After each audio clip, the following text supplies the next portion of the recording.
Kata algoritma berasal dari nama seorang jenius matematika Persia, Muhammad ibn Musa al-Khawarizmi. Ia dilahirkan sekitar tahun 780 Masehi di wilayah yang sekarang terkenal sebagai Uzbekistan. Namanya menunjukkan ia berasal dari Khawarizm.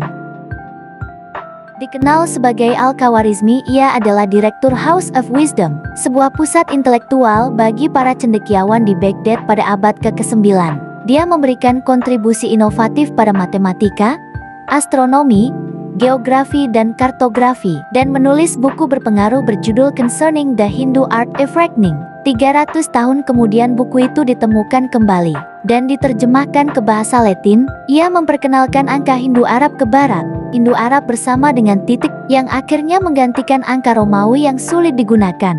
Sistem angka Hindu-Arab bersama dengan titik desimal. Keduanya dijelaskan oleh Al-Khawarizmi dalam bukunya, adalah dasar angka yang kita gunakan di seluruh dunia saat ini. Nama Al-Khawarizmi ketika dilatinkan dalam judul buku menjadi algoritmi, dan ini adalah asal-muasal algoritma.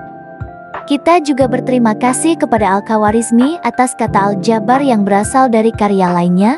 Buku-bukunya merevolusi matematika di Barat, menunjukkan bagaimana masalah yang rumit dapat dipecah menjadi bagian-bagian yang lebih sederhana dan dipecahkan.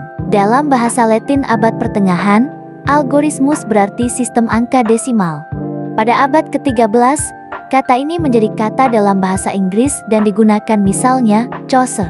Tetapi baru pada akhir abad ke-19 algoritma diartikan sebagai rangkaian aturan langkah demi langkah untuk memecahkan masalah. Pada abad ke-20 Alan Turing, matematikawan dan ilmuwan komputer Inggris, menemukan bagaimana secara teori, sebuah mesin dapat mengikuti instruksi algoritmik dan memecahkan masalah matematika yang rumit. Inilah lahirnya era komputer. Selama Perang Dunia Kedua, ia membangun mesin bernama Bombay, yang menggunakan algoritma untuk memecahkan kode enigma. Pada masa Khalifah Al-Ma'mun saat kota Baghdad menjadi pusat ilmu pengetahuan dan perdagangan yang mana banyak ilmuwan dan pedagang dari berbagai daerah datang ke kota Baghdad. Begitu juga Al-Khawarizmi, ia pergi ke kota Baghdad untuk menuntut ilmu di sana hingga kemudian ia tumbuh menjadi seorang ilmuwan yang sangat masyhur. Di bidang geografi ia menulis buku yang berjudul Syurat Al-Ardal, yang artinya buku pemandangan dunia atau kenampakan bumi.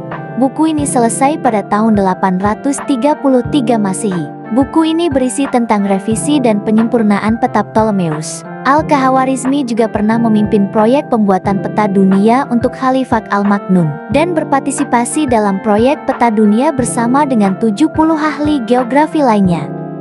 Di bidang astronomi Al-Khawarizmi juga memiliki karya yang fenomenal, yang dibuktikan dengan adanya karya berupa tabel-tabel astronomi. Nah, itulah sederet prestasi yang telah ditorehkan oleh Al-Khawarizmi. Semoga kita dapat meneladani kegigihan dan semangat dalam belajar.